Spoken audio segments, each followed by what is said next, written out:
Bismillahirrahmanirrahim. Alhamdulillahirabbil alamin. Wa sallallahu ala nabiyyina Muhammadin wa ala alihi wa sahbihi wa man tabi'ahum bi ihsanin ila yaumiddin. Amma ba'd. Kita kemarin sudah mengambil sedikit dari sebagian dari akidah Ahlussunnah wal Jamaah tentang permasalahan sahabat. Yang dimana Ahlussunnah wal Jamaah itu beriman dengan ucapan Allah Subhanahu wa taala terhadap Ahlul Badar, yang dimana mereka ini adalah orang-orang yang dikatakan Allah Subhanahu wa taala i'malu ma syi'tum faqad ghafartu lakum. Beramallah apa yang kalian kehendaki,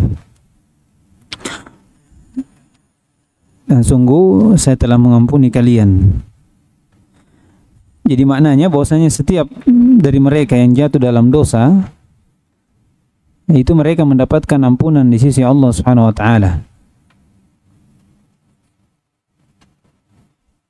Yang dimana tidak dipungkiri bahwasanya manusia biasa, setiap manusia jatuh dalam dosa, namun mereka memiliki keistimewaan di sisi Allah Subhanahu wa taala.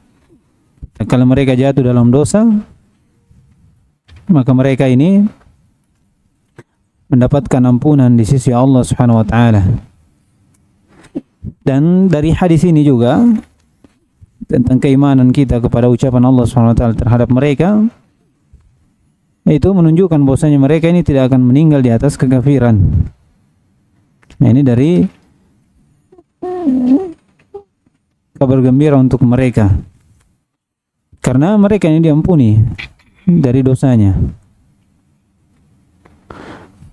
Oleh karena itu, dari ucapan Allah Subhanahu wa taala ini menunjukkan bahwa mereka tidak akan kufur setelah hal tersebut. Dan kemudian kalau memang ditakdirkan di antara mereka ada yang kufur, maka segera mereka kembali bertobat kepada Allah Subhanahu wa taala. Ini dari keutamaannya, dan ini kita imani. Kita imani dari ucapan Allah Subhanahu wa taala terhadap mereka, dan ini keutamaan sahabat. Ini keutamaan sahabat terkhusus dari orang yang ikut perang Badar. Iya, dan mereka berjumlah ada 300 lebih. 310-an lebih.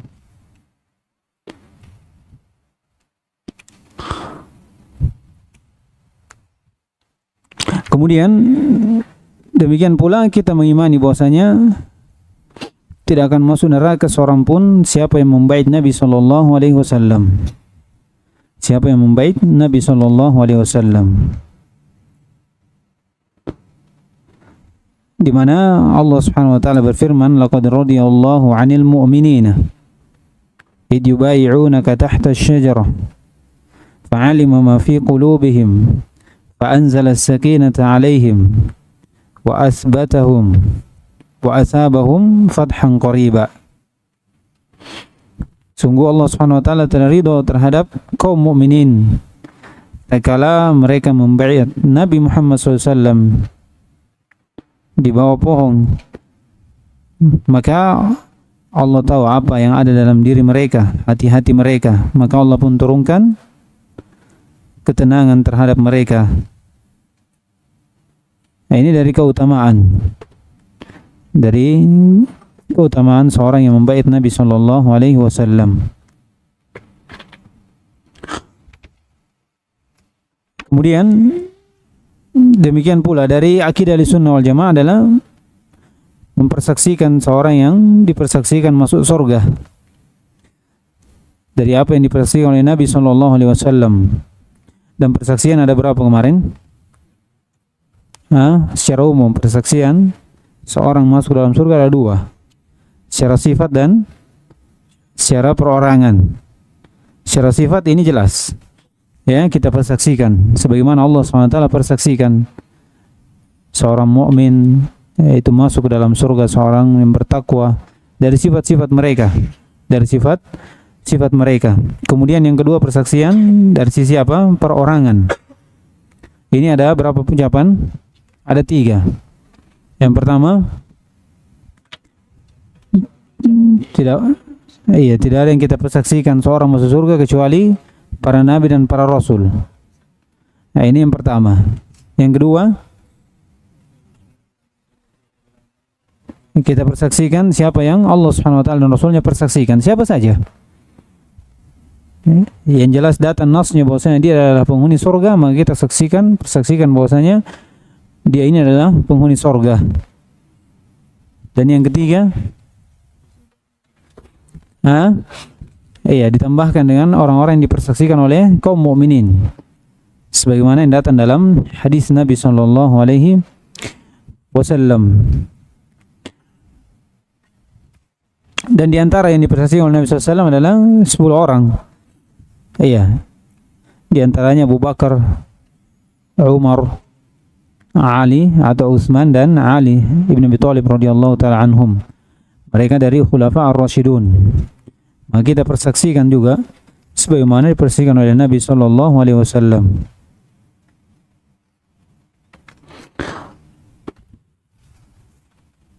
Kemudian kata beliau, wa yuqirruna bima tawatur bihi naqlu an amiril mu'minin Ali bin Abi Thalib wa ghairihi min anna khairu hadhihi al-umma ba'da nabiyhi Abu Bakar thumma Umar. Apa maksudnya ini beliau membawakan kalam ini? Bantahan terhadap kelompok Rafidhah. Jadi pengkhususan rahimahullah menyebutkan Ali, kemudian menyebutkan keutamaan Abu Bakar dan Umar setelah Nabi Muhammad SAW, ini membantah kelompok yang namanya Rafidhah, yang dimana mereka ini mengedepankan keutamaan terhadap Ali dibanding Abu Bakar dan Umar. Dimana disebut sebagai Rafidhah, meninggalkan Zaid bin Ali. Tatkala Zaid bin Ali memuji, ditanya tentang dua orang ini, kemudian dia memuji mereka, maka mereka pun meninggalkannya.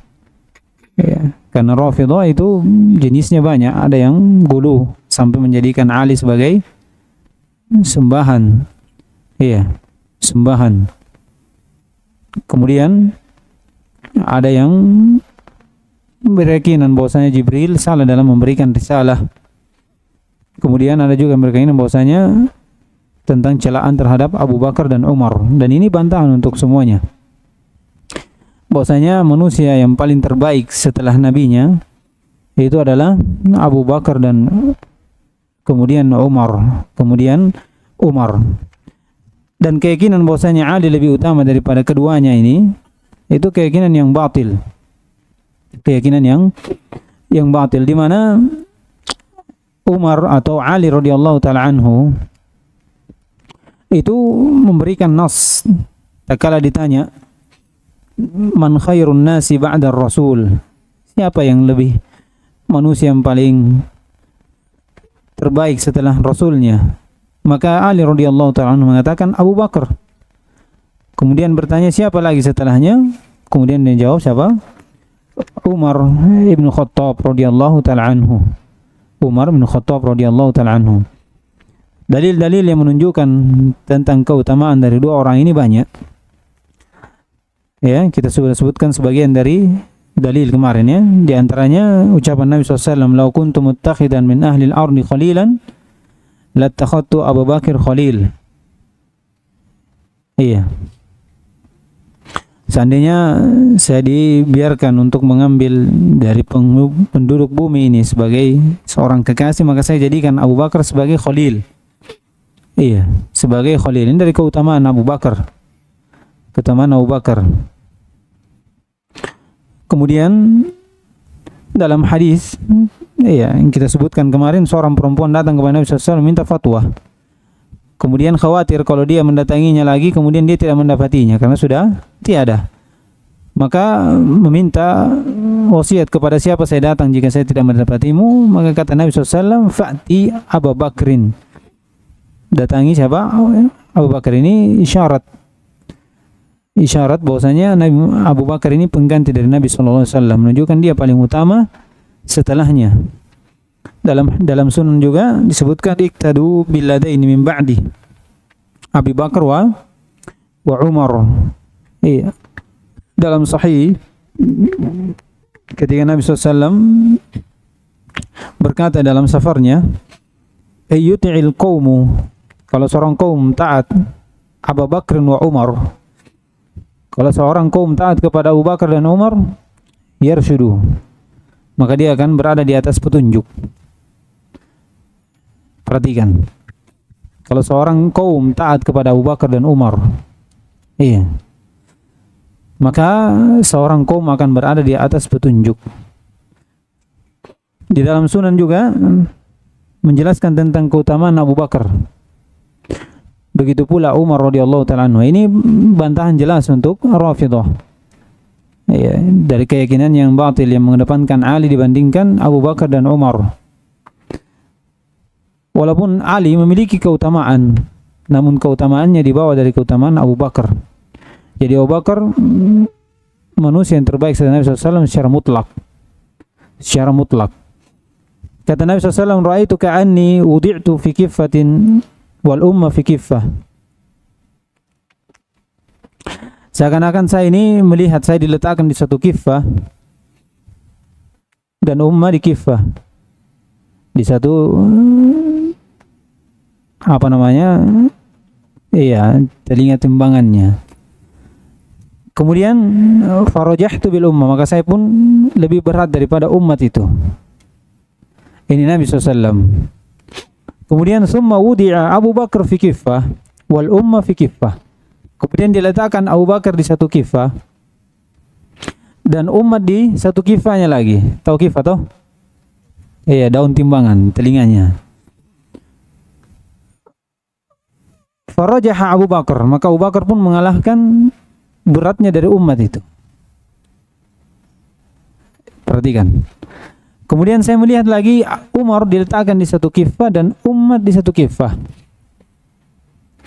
Farajaha Umar, maka Umar pun mengalahkan berat dari timbangan umat itu. Perhatikan. Ini menunjukkan dari keutamaan siapa? Dua orang ini. Keutamaan dari dua orang ini.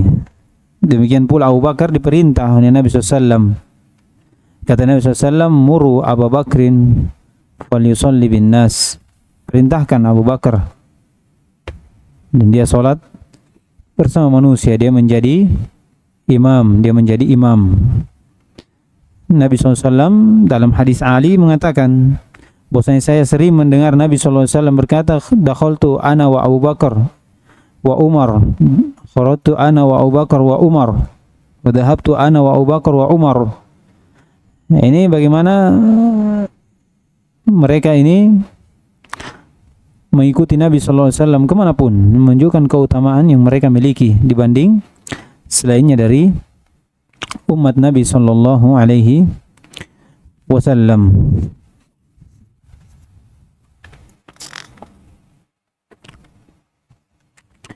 Kemudian kata beliau,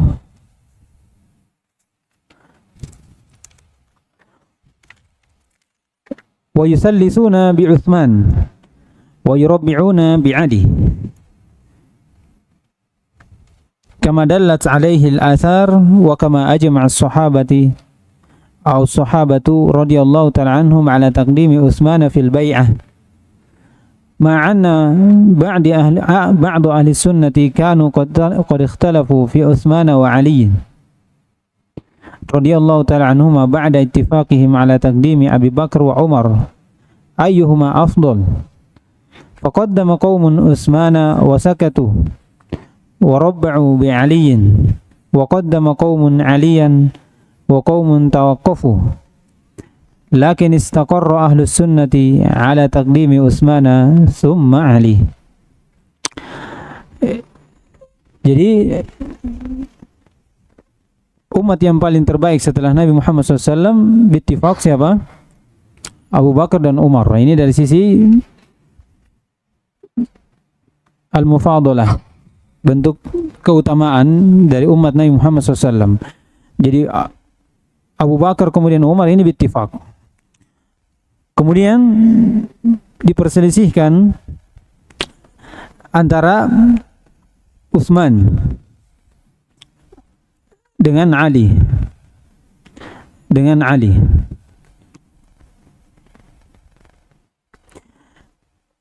Perselisihan ini itu terjadi pada sisi al-mufadalah. Ada yang mengatakan Utsman, ada yang mengatakan Ali, ada yang diam. Namun dari sisi al-bai'ah itu bittifaq bahwasanya Utsman lebih dulu daripada Ali radhiyallahu taala anhu. Kemudian bittifaq juga dikedepankan Utsman daripada Ali dari sisi khilafah. Jadi berapa perkara yang perlu kita ketahui. Dari sisi al-fadail, al-mufadalah, sepakat ulama bahwasanya Abu Bakar dan Umar lebih utama daripada Utsman dan Ali. Ya. Ini yang pertama. Kemudian sepakat juga ulama dari sisi bai'at dikedepankan siapa?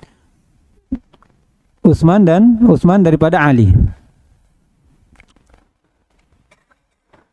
Kemudian berselisih dari sisi apa?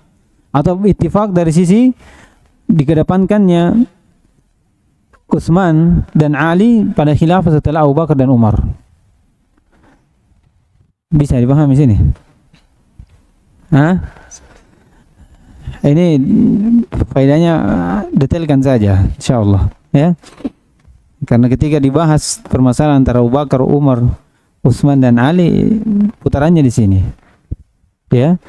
Dibahas seperti itu karena Rafidhah itu mengedepankan siapa?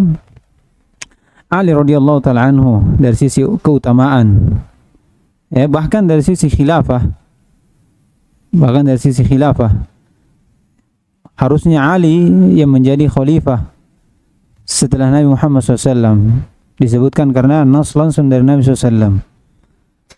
Ya, didengar sebagian dari sahabat. Ya, ini kebohongan. Seandainya didengar dari sahabat, tak kala berkumpul untuk diangkat Abu Bakar sebagai khalifah setelah Nabi SAW, maka sahabat akan menyampaikan bahwasanya Nabi SAW punya hadis seperti ini. Iya kan? Ya, ini dari kebohongan. Jadi itu dipahami ya. Ahlussunnah wal Jamaah itu sepakat bahwasanya dikedepankan siapa? Abu Bakar, kemudian Umar di atas Utsman dan Ali dari sisi apa? Al-mufadalah. Ini yang pertama. Kemudian dari sisi antara Utsman dengan Ali dari sisi al-khilafah dikedepankan siapa? Utsman, kemudian Ali. Kemudian dari sisi al-bai'ah dikedepankan juga dari Utsman dan Ali setelah siapa? Abu Bakar dan Umar. Kemudian yang terakhir, ini permasalahannya di sini, itu perbedaan pendapat dari sisi al-mufadalah antara Utsman dengan Ali. Ada yang mengatakan dikedepankan Utsman terhadap Ali, sebagian disebutkan di sini.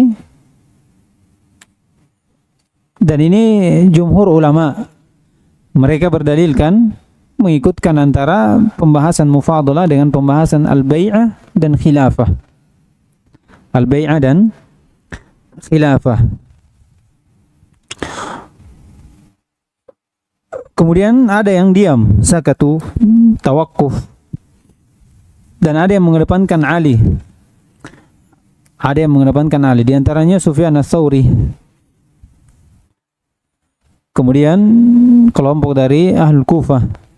Di mana mereka merojihkan Ali terhadap Utsman. Namun disebutkan bahwasanya di akhir mereka ini, di antaranya Sufyan dan selainnya itu rujuk dari ucapannya dan mengedepankan Utsman terhadap Ali.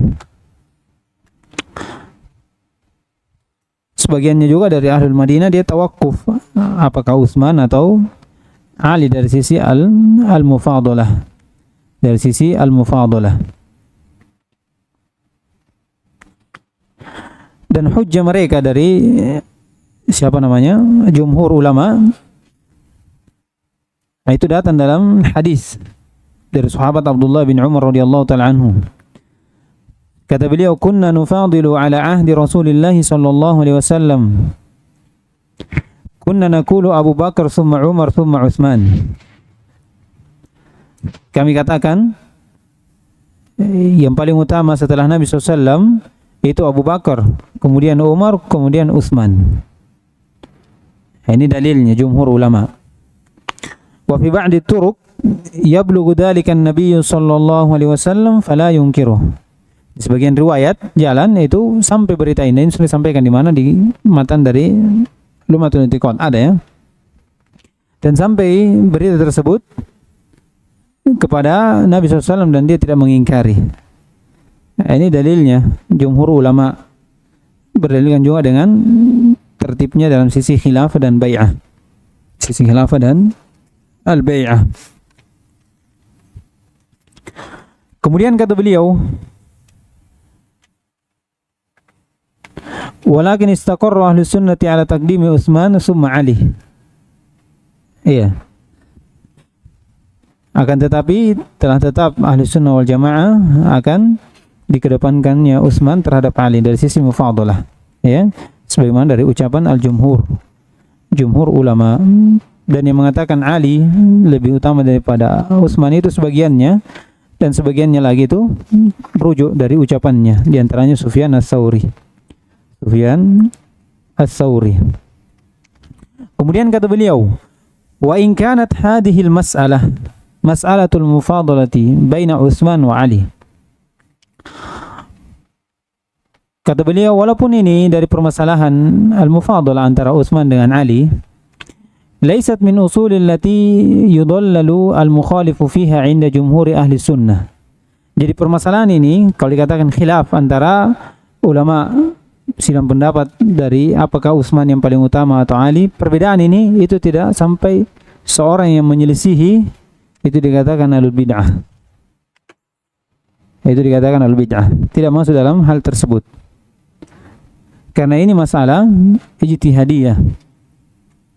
Masalah ijtihadiyah.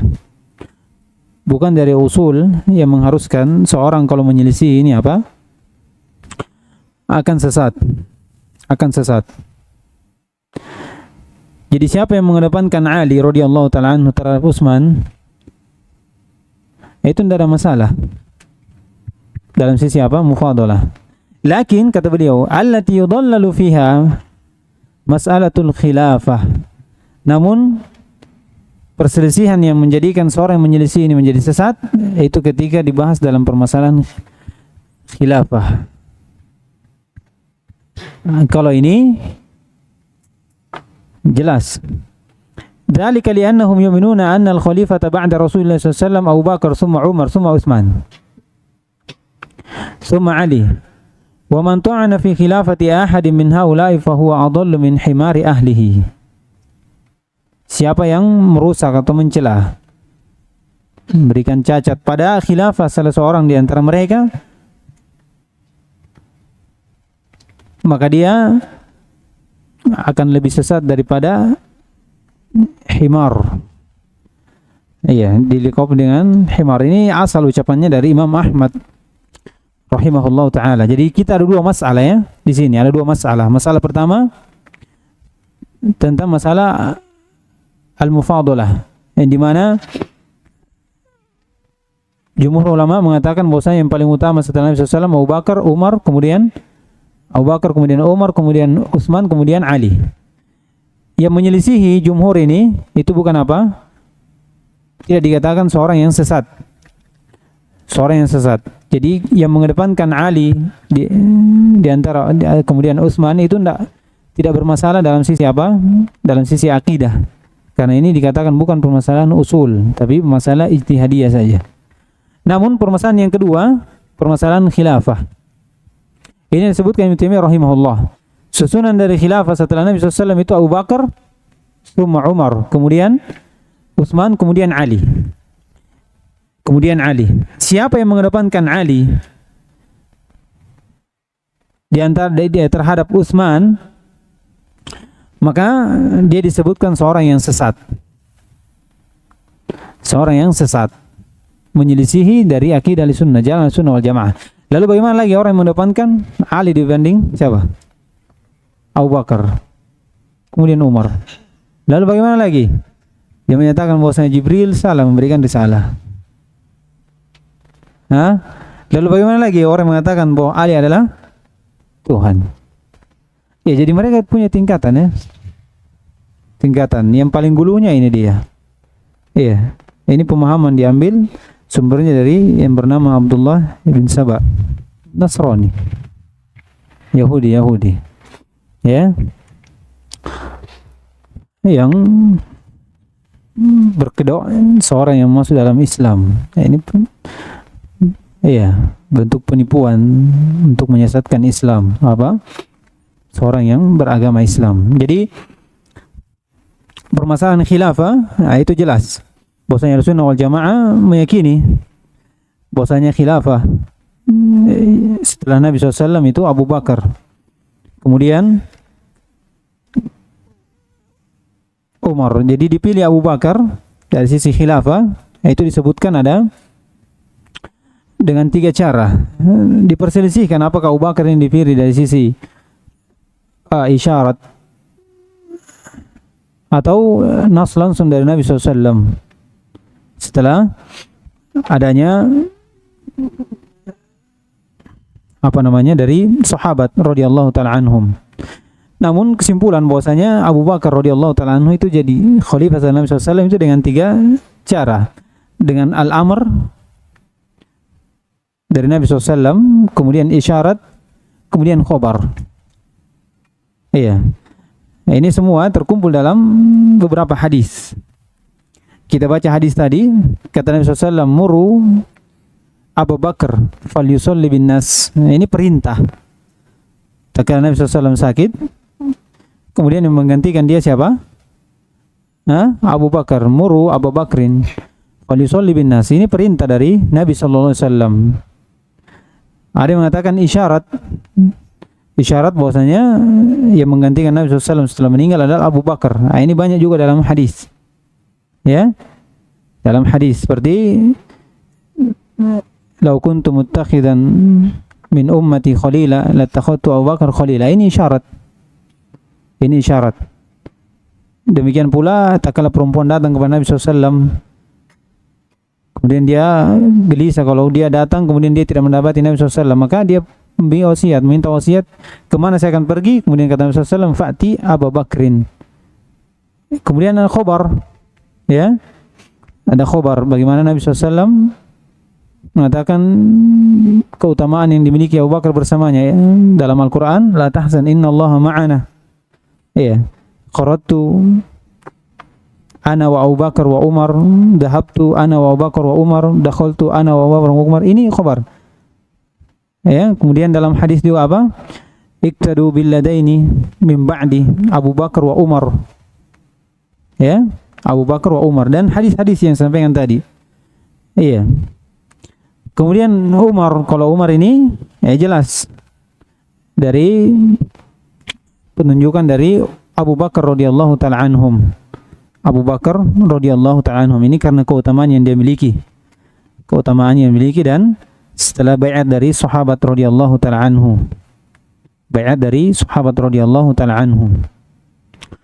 Kemudian yang ketiga Utsman, ya, dari keutamaan juga yang dimiliki oleh Utsman sehingga dia dijadikan khalifah yang ketiga setelah Nabi sallallahu alaihi wasallam. Ini berkat dari pilihan dari ahli Dewan Syura. Iya. Yang terdiri dari 6 orang.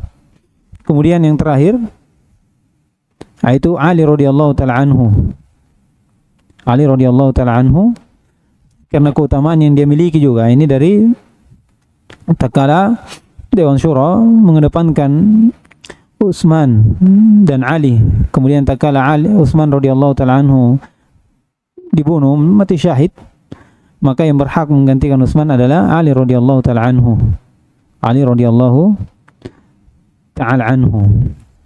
Kemudian kata beliau di sini, wa man ta'ana fi khilafati ahadin min haula fa huwa adallu himari ahlihi. Kata beliau, kemudian siapa yang mencela, ta'ana itu menusuk, Ya, artinya memberikan cacat. Ya. Pada khilafah salah satu di antara mereka, susunannya ini tertibnya, dia kedepankan Ali daripada Utsman misalnya, atau Ali terhadap Abu Bakar atau Umar. Iya. Menyelisih susunan yang empat ini, maka kata beliau fahuwa adallu min himari ahli.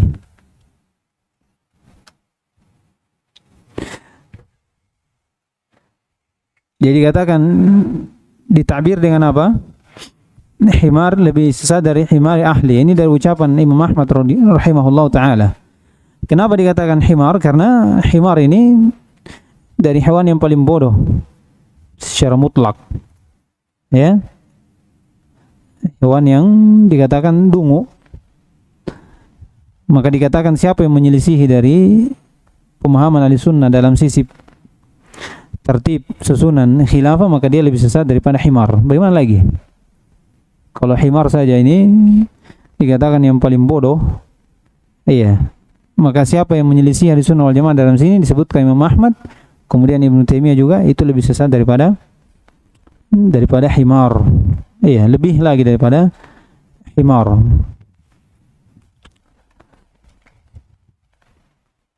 Taib. Bahkan disebutkan oleh Imam Ahmad rahimahullah ta'ala, kata beliau siapa yang menyelisih dari ini maka ditetapkan padanya at-tabdi'. Ya, ini siapa yang terdiam dari susunan khilafah. Iya. Maka dia mengatakan lebih sesat daripada himar.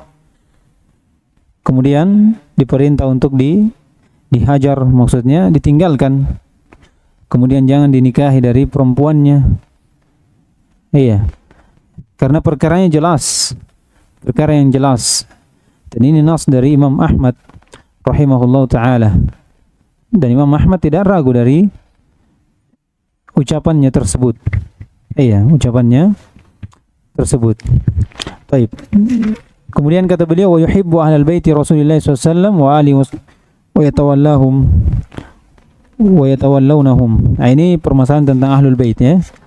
Nah, ini terkhusus lagi dari sahabat Nabi sallallahu alaihi wasallam. Jadi kesimpulan dari keumuman keyakinan Ahlussunnah wal Jamaah tentang sahabat itu yang kita bacakan tadi. Dari beberapa hal yang disebutkan Ibnu Taimiyah. Kemudian kita tambahkan sedikit penjelasan tentang apa yang disampaikan oleh Ibnu Taimiyah dalam kitabnya ini. Insyaallah nanti kita lanjutkan membahas tentang ahlul bait. Bagaimana ahlul bait Nabi sallallahu alaihi wasallam, bagaimana muamalah kita terhadap ahlul bait Nabi sallallahu alaihi wasallam. Bagaimana pula para sahabat itu bermuamalah memuliakan dari keluarga Nabi sallallahu alaihi wasallam. Kemudian dari situ bahas tentang istri-istri Nabi dan selainnya. Baik, subhanakallahumma wa bihamdika asyhadu an la ilaha illa anta astaghfiruka wa atubu ilaik.